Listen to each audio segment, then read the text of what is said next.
Welcome back to this edition of Front Line. It's unlike you to give Travis a compliment. It's almost like the moment he starts breaking the rules, a couple of eye rakes, suddenly he's your best friend. No, I just appreciate effort. I appreciate it when a young man has clearly learned from the mistake that he made, which cost Project Ego the tag team tournament. And okay, yes, he may have dwelled on it, but he's taken that anger and he's channeling it. You know, I always talk about channeling anger. Travis missed the height. Here's a bulldog from Bailey. Travis rolling outside, you were saying? Yes, he's channeled his anger. I mean, Bailey, I'm quite impressive here too. He's picking his spots rather well. He's allowing the, beautiful Hurricanrana. He's allowing the issue between Scurll and Travis to work in his favour. Wait, Scurll is lining up Bailey. Scurll off the opposite rope, and Marty Scurll between the top and middle ropes takes out Sam Bailey. A death-defying move from one half of the leaders of the new school.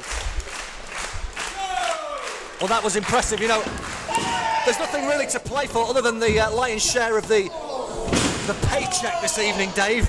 I mean, leader of the new school, the only team represented in this match who are in the semi-finals of a tag team tournament. But you wouldn't have thought that with the way that Marty Scurll just hit that amazing somersault plancha dive. And Scurll always leaves it all in the ring whenever he's out there.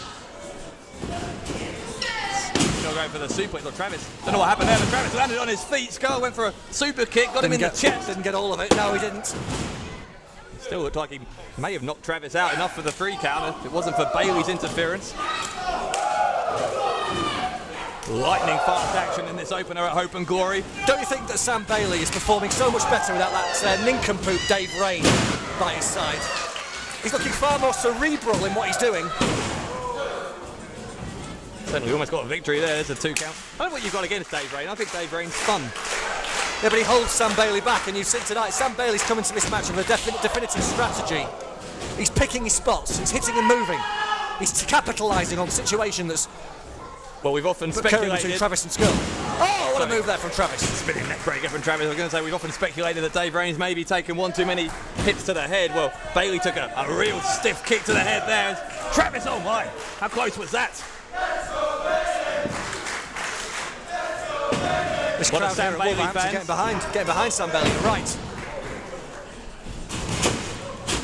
It's a roll up from Bailey. Bailey's so close to getting it. Oh wait, hang on, Travis has he's got a Tice, he's beaten. Ladies and gentlemen, here is your winner, Kris Travis. Well, Kris Travis, unless I'm very much mistaken, just pulled Sam Bailey's tights. Well, that's true. I mean, you might say that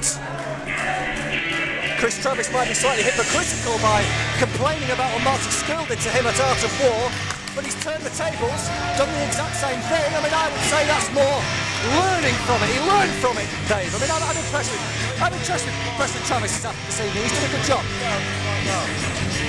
Sorry, you couldn't say a good word about him, and then he uses the tights, and suddenly you're just shaking hands with him now. You're unbelievable. I'm impressed by somebody who learns from their mistakes. Well, Bailey and Scurll intelligent wrestling, Dave. You're right. No, I'm gonna defend what you were saying a moment ago. He is a hypocrite. Travis is a hypocrite. He complains for 2 months when Scurll uses the trunks to beat him, and yet suddenly, as soon as Travis does it on Bailey, it's all okay. So what does that make Marty Scurll? He's complaining. Look, if you can't take it, you shouldn't dish it out, Scurll. Well, lots of unresolved issues between Scurll and Travis, and now Bailey as well. As of late, the FWA tag division has been the source of much controversy. And the point is what's happening to this young man in front of his family and friends in Nottingham.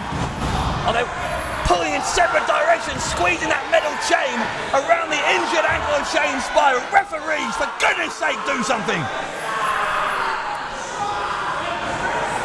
This guy may not walk again, let alone wrestle. First, the shocking actions of Styx and Malin led to them being banned from all but tournament matches in an attempt to punish them without causing the problems seen in the flyweight tournament. Those problems could seemingly not be avoided, however, as the match between the Cartel and the Agenda's Joe Redman and Yestin Reese led to both teams being disqualified as the bout degenerated into an uncontrollable brawl. This week, FWA management began to address the options available to them in order to deal with this issue. Although we don't have any definite word at the moment, Francesca will hopefully shed some light on the situation. Thank you, Len. Yes, in the interview I conducted with Alex Shane, I also asked him how the FWA plans to deal with this issue.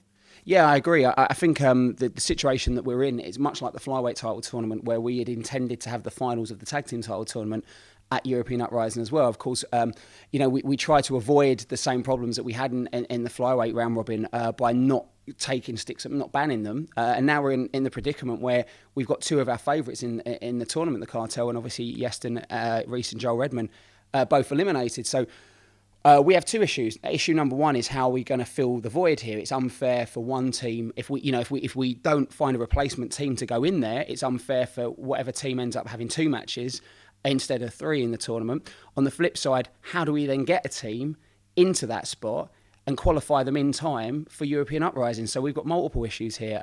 I can tell you that we are working on it. We've got a couple of solutions that have been thrown around at this point in time, which I think the fans will find interesting. But yeah, the predicament isn't just, it's not just about how we deal with the tournament. It's wanting to do it in time for Uprising.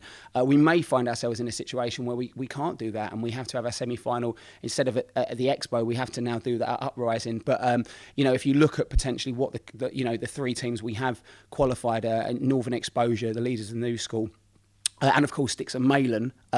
That's an interesting combination. Those guys have history with each other. It's interesting. So we'll see what happens there. But again, all roads lead to European Uprising at this point. Alex promised me that he would exclusively reveal the first match for the London Expo and European Uprising in time for next week's Front Line, which I'm sure you'll find exciting news. Back to you, Len. Last week we showed you the first part of the historic ladder match between Fleisch Barker and Jody Fleisch for the FWA World Heavyweight title. And now, courtesy of online channel Adrenalize, we take you back to British Uprising 1 and this classic slice of British wrestling action.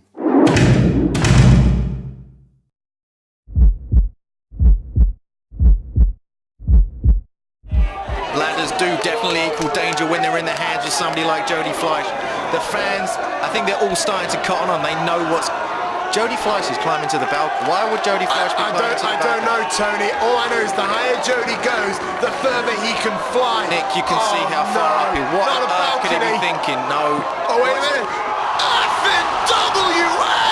Tony Giles, my lord! I am virtually speechless. Listen to the crowd. Listen to the fans. FWA! Oh. The crowd reacting to what they've just seen. Tony, I can hardly believe what I've just seen. I've just seen Jody Fleisch just moonsault from the top of the balcony onto Fleisch Barker, and now the tide has most definitely turned. This has taken a lot out of the old school veteran Fleisch Barker. You know what, Nick, I can't be entirely sure, but that looked to be about 25 foot that Jody Fleisch just effortlessly moonsaulted from. Fleisch Barker's down, Jody's got some weaponry, Jody's back in charge, he's back in charge and he's acting large. Jody Fleisch is definitely the man now. You can find the next part of this episode of Frontline on the FWA YouTube channel now.